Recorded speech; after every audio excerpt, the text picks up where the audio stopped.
올해 마지막 연준 회의에서 그간 말도 많고 탈도 많았던 출구 전략이 시작됐습니다. 앞으로 증시를 비롯한 재테크 시장에 적잖은 변화가 올 것으로 예상이 되고 있습니다. 자, 이 모든 일이 그렇습니다만 출구 전략과 같은 중요한 정책일수록에 그 의미를 정확히 이해하는 것이 무엇보다 우선돼야 할 텐데요. 자, 어제 양적 완화 정책에 대해서 알아본 것에 이어서 오늘은 출구 전략의 모든 것을 알아보는 시간 마련했습니다. 한국경제신문사 한상춘 논설위원 나와 계십니다. 위원님 안녕하세요. 네, 안녕하십니까? 내년 1월부터 미국의 출구 전략이 이제 본격적으로 시행이 되는데요. 그간 연준에서도 이 출구 전략을 어떻게 또 언제 할 것이냐를 두고 참 고민을 많이 하는 모습을 보이다 보니까 시장에서 그야말로 참 말이 많았던 상황이거든요. 연준의 출구 전략에 대한 입장 변화, 그간 어땠는지요? 출구 전략 얘기는 사실 상당히 오래됐죠. 예. 왜냐하면 2010년대에도 사실 출구 전략 얘기가 한참 얘기됐었다가 미국의 국가 신용등급이 떨어지고 난 이후에 미국 경제가 상당폭 안 좋다 보니까 이 출구 전략 얘기가 쏙 들어간 상태거든요. 예. 그러면서 다시 한번 출구 전략 얘기가 나온 적이 작년 이맘때, 그러니까 어제 끝난 연준 회의에서 미국의 그 정책 목표가 인플레이션 타겟팅 플러스 인플로이먼트 타겟팅 고용 목표제. 네. 이것이 그 정책 목표가 이렇게 변경됨에 따라서 출구 전략 문제가 다시 거론되기 시작했는데요. 구체적으로 이 출구 전략이 증시라든가 재테크 시장에서 상당히 언급이 많고 또 올해 재테크 시장을 이렇게 점검할 때 가장 많이 들리셨던 용어가 아마 또 한국경제TV 방송을 통해서 많은 사람이 얘기했던 게 출구 전략 용어가 아닌가 생각하는데요. 이게 본격적으로 시작된 것이 올해 5월 말 버냉키 회장이 의회 청문회에서 언급하기 시작했대 그렇다 이렇게 보시면 되겠습니다. 사실 이때부터 미국의 통화정책은 그동안 그 돈을 푸는 울트라 통화정책에서 중립적 기조로 바꾼 게 아닌가. 결과적으로는 이번에 그 출구 전략이 시작되기 때문에 그렇게 보는 것이 아닌가 이렇게 보는데요. 결과는 이때서부터 미국의 그 통화정책 기조는 출구 전략 추진을 위한 사전의 예고 단계, 시장과의 소통하는 단계였다 이렇게 분류했습니다. 그래서 계속해서 출구 전략에 따라서 사실 언급하고 또 경기가 침체되면 다시 양적 정책을 추진하겠다 하는 이런 구체적인 액션이 없이 이런 과정에서 출구 전략을 받아들일 수 있는 이러한 시장분을 연출했고 그것이 어제 사실 막상 출구 전략에 언급하더라도 시장에 미치는 충격은 상당히 줄어들었다. 그런 것이 아마 그동안 출구 전략과 관련된 이런 그 히스토리, 즉 역사가 아닌가 이렇게 생각됩니다. 예.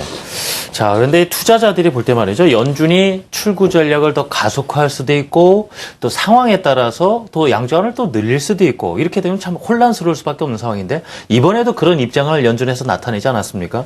월가에서 그래서 이 출구 전략의 의미부터 재해석을 하자라는 시각이 대두되고 있는데요. 분위기가 어떻습니까? 네.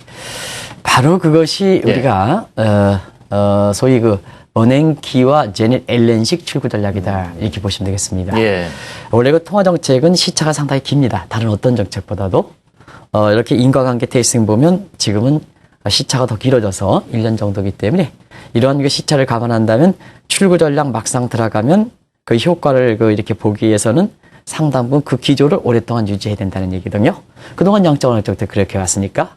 그러나 지금 상태에서는 너무 그동안 과도하게 자금 많이 풀었기 때문에 경기가 완전히 회복되지 못한 상태에서 애프터 크라이스, 애프터 쇼크를 줄이다 보니까 당초 예상보다 경기가 완전히 회복되지 못한 상태에서 출구 전략을 가져가는 측면이 있거든요. 문제는 그 성급하게 출구 전략하면 다시 경기가 거꾸로지지 않습니까? 그렇기 때문에 항상 유연하고 상황에 돌별적인 이런 쪽에 그 출구 전략을 추진한다 하는 입장에서 어제 발표할 때 100억 달러 축소하지만 언제든지 또 양적 완화 정책을 규모를 늘릴 수 있다. 이런 입장을 동시에 발표했지 않습니까? 네, 그렇습니다. 그래서 월가에서는 이게 출구 전략 의미가 뭐냐 재해석하는 분위기인데요.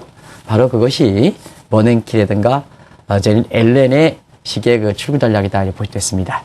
결과적으로 이렇게 유연하고 경우에 따라서는 상황에 따라서 이쪽 저쪽으로 바꾼다면 야 나도 그것도 할 수 있지 않느냐 하는데요. 시청자를 한번 보시기 바랍니다. 지금 라이프 사이클이 상당히 짧아졌습니다. 불확실성이 많습니다. 언제 어느 상황이 돌아갈 수 있는지 모르는데요. 자, 우리처럼 돈을 풀지 않고 오랫동안 유지하게 이렇게 되는 것과 그때그때 상황에 따라서 추진했다가 국민들이 경제생활에서 좀 가열되면 다시 또 흡수하고 이런 쪽의 정책 하는 것에서는 어떤 것이 바람직하냐 했을 때는 지금처럼 라이프 사이클이 상당히 이렇게 짧은 상태에서는 역시 제넷 옐런과 버냉키식의 이렇게 통화 정책을 가져가는 것이 더 좋지 않냐 생각합니다. 궁극적으로 이렇게 그 정책이 왔다 갔다 경우에 비칠 수가 있어도 네. 그런 유연한 정책을 추진하는 데는 출구 전략은 양적완화 정책 마찬가지로 경기를 안정시키는 대책이다. 이렇게 보시면 됐습니다. 그래서 이런 것이 월가에 그 재해석되면서 비교적 미국의 증시는 안정적 모습을 보이고 있지 않습니까? 그래서 출구 전략은 출구 전략 추진하는 미국 입장에서는 부정적인 의미가 긍정적인 의미입니다. 경제가 정상화되는 거기 때문에. 예. 그래서 출구 전략은 그중에서도 정책적 측면을 갖고 있기 때문에 정상이라면 그동안 비상시에 추진했던 비정상적 대책을 정상으로 돌려놓는 거다. 왜냐? 예. 정책 여건이 주가가 지금 6,400에서 16,000, 경제 성장률이 마이너스 2.5%에서 플러스 3.6%로 돌렸기 때문에 네. 정책 여건이 바뀌면 일단은 정책도 돌려놔야 되지 않습니까? 그래서 대상이 전부 비정상적 대책이 출구 전략의 예. 모든 대상이 된다 이렇게 예. 보겠습니다. 자, 출구 전략을 적용해야 될 대상은 비정상적인 정책이다. 그러면은 정상으로 되돌려야 할 정책, 뭐 대표적으로 돈을 무한정 막 엄청난 금액을 푸는 것 외에도 상당히 많지 않습니까? 네, 그렇습니다. 정상으로 되돌려야 할 정책들 어떤 것들이 있는지요? 대표적으로 보면 예. 5년 전에 취재했던 소위 브라운식 통화 정책 방향, 예. 그 다음에 루즈벨트식 그 재정 정책 이것이 함께 포함된다 이렇게 보시됐습니다. 이 출구 전략하면요 위기에서 극복하는 정상적이니까 통화 정책만 생각하면 안 됩니다. 우리가 출구 전략 추구할 때 테이퍼링 용어를 우리가 잘 써야 된다 하는 얘기는 경우에 따라서는 이 테이퍼링 같은 경우에는 통화 정책의 양적완화 정책 규모만 축소하는 것이 예. 테이퍼링 아니겠습니까? 그렇죠. 느슨하게 한다 네. 하는 측면에서 그러나 출구 전략의 의미는 경제가 여건이 정상한 만큼 정책 여건이 정상이기 때문에 지금 시청자 여러분이 많이 하는 통화 정책도 출구 전략의 대상이고 재정 정책도 출구 전략의 대상입니다. 그런 측면에서 경기 부양 효과가 큰 쪽부터 이렇게 출구 전략의 대상이 된다 이렇게 보시면 되는데 아무래도 통화 정책보다는 재정 정책이 정책 경로가 확실하고 경기 부양 효과가 크지 않습니까? 그래서 재정적인 측면에서는 이미 시청자 여러분 출구 전략, 뭐 테이퍼링 할 때 통화 정책만 합니다는 오바 정부 입장에서는 CKS로 해서 그죠? CKS로 해서 재정 적자 줄이기 위해서 재정 지출을 삭감했거든요. 예. 그것도 출구 전략이다.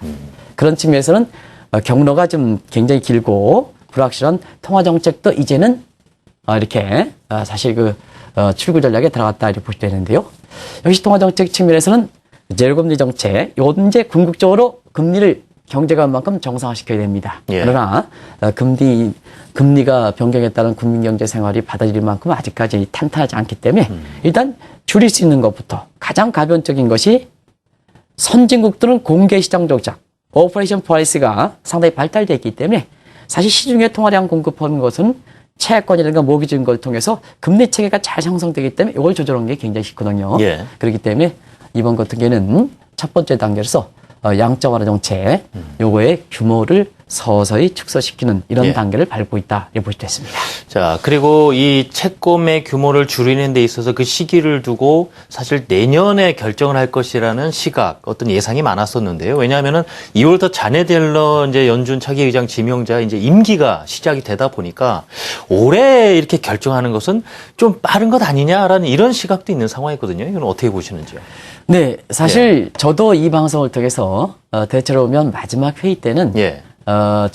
큰 정책 결정은 안 하고 차기 이렇게 의장으로 내정된 있는 사람이 있기 때문에 네. 대체로 보면 미국 경제가 확실하게 급변하는 돌발적 사태가 아닌 한 사실 자린 앨런으로 넘겨주지 않겠냐 예. 하는 것을 말씀드렸습니다는 대체로 보면 시장에서는 그런 생각이 지배적이었지 않습니까? 그랬죠. 그러나 12월 달에 사실상 이렇게 출구 전략 시기가 결정되는 것은 물론 이제 그렇습니다.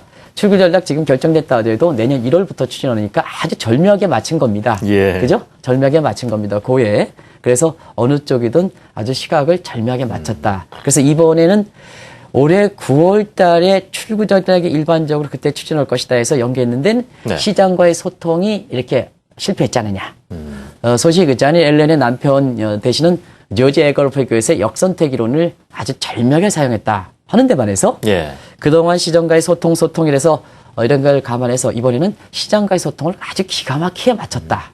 결국은 내년 2월 이후로 넘어가는 것과 올해 12월 중간 사이에 결국 액션을 취한다는 얘기 되거든요.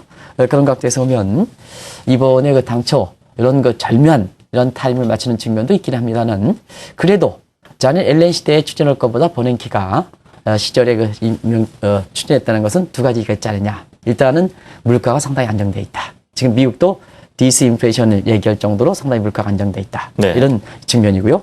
또 한 가지는 증시라든가 부동산분의 거품이 좀 생각보다 빠르다. 우리는 이 문제를 계속해서 지적해 왔지 않습니까? 네. 그래서 그동안 우리 돈으로 3천조 원 이상의 돈이 풀리는 과정에서 이 실무 경제가 빠르게 회복되지 못하다 보니까 그 자금이 남는 돈이 증시라든가 부동산에 유입되는 과정에서 생각보다는 주가의 그 거품, 증시의 거품이 이렇게 컸기 때문에 경우에 따라서는 애프터 쇼크, 애프터 크라이시스 문제가 오히려 정도가 심할 수밖에 없지 않느냐. 그러면 통화정책이라는 것은 경로가 상당히 길고 불확실한 경로니까 선제적인 정책, 프리엠프티브 선제적 정책이 굉장히 중요하거든요. 그런 각도에서는 당초 예상보다는 좀 앞당긴 측면이 있다. 이렇게 보시면 되겠습니다. 예, 그렇군요.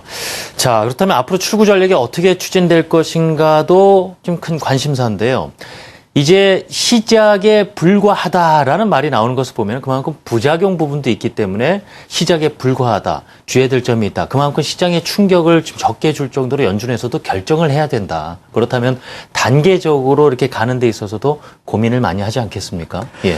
상당히 중요한 그 대목을 지적하신 것 예. 같습니다. 이번 같은 경우에도 당초 예상보다 물론 이제 그게 한 2개월 정도니까 예. 그게 뭐 많이 앞당기긴 아니더라도 예. 예상을 좀 앞당겨서 추진돼 있어서는 바로 지금 지적하신 대로 애프터쇼크 후유증이 많다는 얘기거든요. 예. 그렇게 그런 과정에서 출구 전략도 그런 후유증을 잡는과 함께 출구 전략은 경기를 안정시키는 목표이기 때문에 두 가지 정책 목표를 동시에 달성하는 쪽으로 자 출구 전략은 추진한다. 그래서 애프터 크라이스, 애프터 쇼크 문제를 빨리 처리한다는 측면에서는 예. 시기를 좀 앞당긴 측면이 있고 경우에 따라서는 출구 전략의 내용을 좀 빠른 측면으로 속도를 좀 빨리 갈 수도 있습니다. 예. 빨리 가지만 시장에 미치는 충격을 해서 단계별로 소위 일본이 추진했던 방식을 그대로 답습할 거로 보이는데요. 그래서 단계별 그 출구 전략이라는 것은 큰 그림에서는 맨 처음엔 소극적 전략. 예. 예를 들어서 일몰작, 시한이 결정되어 있는 정책은 거기서 더 이상 추진하지 않는 정책이라든가 예. 그 다음에 이번에 100억 달러 정도 줄어들지만 이게 돈을 환수하는 거 아니지 않습니까? 그렇죠. 850억에서 750으로 하지만 750은 매입한 만큼 자금은 나오는 거거든요. 예. 출구 전략 추진했다고 해서 테이퍼링 했다 해서 시중의 자금 규모는 정책 자금 규모는 줄이는 게 아닙니다. 이게 이제 바로 소극적인 매출구 전략이다. 이런 식에서 애프터 크라이스, 애프터 쇼크 문제가 이렇게 되지 않으면 적극적으로 간다. 적극적이 뭐냐? 이젠 돈을 환수한다. 예. 그리고 마지막으로 금리를 인상한다. 이렇게 보시면 되겠는데요. 이런 쪽으로 해서 두 가지다. 하나는 애프터 쇼크, 애프터 크라이스 문제를 잡는 것과 함께 자, 그 잡는 과정에서 가장 기본적 목표인 위기 극복, 그 다음에 경기 회복, 이 기조를 정책 목표를 흐트러지지 않으면 안 되거든요. 그런 각도에서 이렇게 보는데요. 한 가지 말씀드리면 출구 전략이 이번에 구체적으로 액션이 나왔다 하더라도 올해 5월서부터 립 서비스 단계, 이 계속해서 출구 전략에서 언급한 이 단계가 사실 이런 측면에서 이미 올해 5월 달에 시작됐다는 것도 바로 그런 측면에서 이해될 수 있지 않냐 생각합니다. 한 가지 말씀드리면 예. 경기 안정, 위기 극복 이 목적이 있기 때문에 만약에 이번 조치 아주 100억 달러 정도 이렇게 줄이지만 만약에 미국 경제가 이것을 받쳐주지 못할 정도로 다시 추진하고 나서 급격하게 경기가 안 좋다면 예. 이번에 출구 전략 기조대로 그렇게 가는 게 아니라 다시 출구 전략을 양적으로 정책을 추진한다. 이렇게 해서 소위 permanent quieting easy를 해서 영구적 양적완화 정책이다. 이런 표현을 나오는 것은 바로 그런 측면이다. 이렇게 보시면 됐습니다. 그렇군요. 이 부작용을 최소화해야 된다. 그러니까 이 미국 내부로 보자면은 회복 중인 경기에 걸림돌이 되지 않도록 가야 될 것인데 이 밖에 글로벌 시장 전체적으로 봤을 때는 사실 신흥국들이 제일 걱정되는 부분이거든요. 자, 이 제2의 아시아 외환위기가 발생할 가능성. 그래서 스물스물 또 얘기가 다시 나오지 않나 싶은데요. 이 부분은 어떻게 봐야 될까요? 이 대목은 아주 중요한 대목이다 생각합니다. 예. 늦차에서 지적되었습니다는 그동안 세계가 이제 하나의 국가가 됐거든요. 예. 하나의 국가가 됐기 때문에 한국은 컨트리가 아니라 저희들이 활동하는 국제금융시장에서는 한국은 스테이트를 봅니다. 미국도 스테이트. 왜냐? 하나 국가가 되기 때문에 한국은 주, 컨트리가 아니라 주, 미국도 주다는 얘기입니다. 예. 그래서 이런 상태에서 보면 하나의 세계, 하나의 시장이 됐기 때문에 자, 미국에서 돈 풀었습니다. 진행자분, 예. 돈은 이기가 낍니까? 안 낍니까? 안 낍니다. 안 끼죠? 계속 굴러다니죠. 예. 그래서 과거에 공부를 잘 하신 것 같습니다. 과거에 이렇게 명문학교 가려면 수학은 수학의 정석을 봐야 되고, 예. 그 다음에 영어는 성문종합 영어를 봐야 되는데 거기 명언이 있죠. 돈은 예. 이기가 끼지 않는다. 그래서 네. 공부를 열심히 하신 것 같습니다. 그래서 제가 개인적으로 좀 이렇게 오늘 그 농담 삼아 좀 얘기했습니다. 예. 말씀하신 근데 이유가 또 있으시겠죠. 돈을 예. 이기가 끼지 않는다. 예. 그러면 흘러간다는 얘기죠. 예.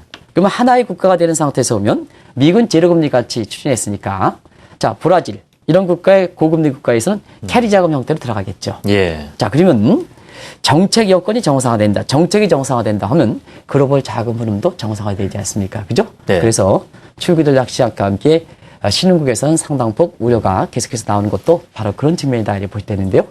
근데 어떤 분 어제는 나와서 출구 전략이 시작되면 아시아 국가의 제2의 외환위기 뭐 이런 얘기 하시는 분이 있어요. 근데 그때와 지금과는 분명히 구별해야 된다. 한 번 말씀드린 적 있어도 지금은 들어갔던 자금이 나오는 거기 때문에 외화 캐시플로 문제다.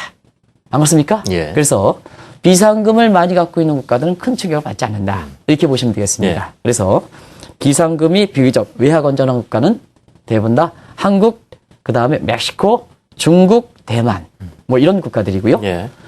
반면에 외화가 아주 어려운 국가들이 있습니다.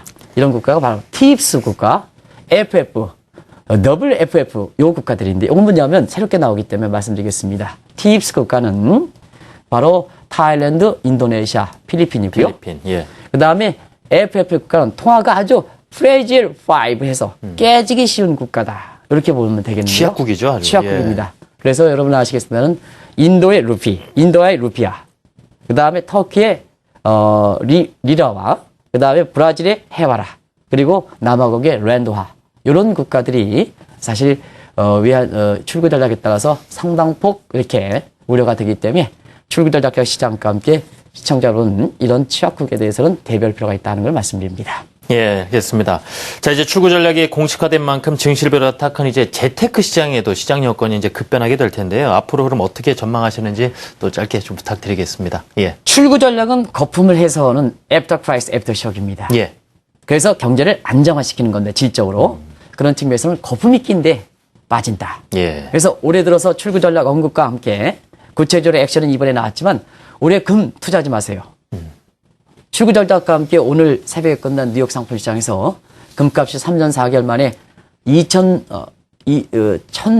어떻게 되나요? $1,200 아래로 내려갔습니다. 네, 예.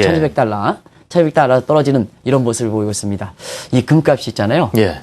워낙 우리 국민들이 이렇게 여러 가지 지하 경제라든가 이런 거 생각해서 금을 많이 투자하셨기 때문에 지금 이제 예.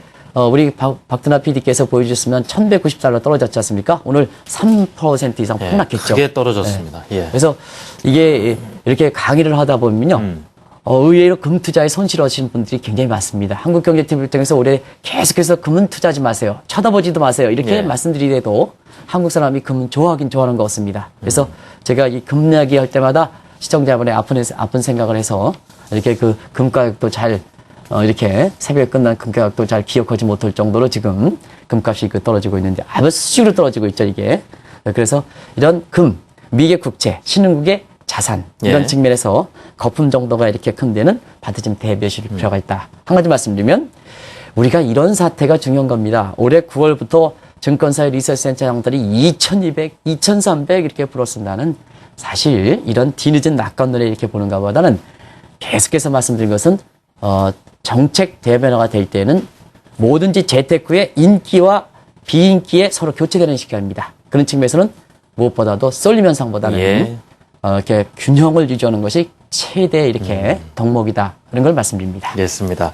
자, 이렇게 해서 오늘은 출구 전략의 모든 것을 한국경제신문사 한상춘 논설위원과 알아봤습니다. 위원님 잘 들었습니다. 네, 고맙습니다. 감사합니다. 네.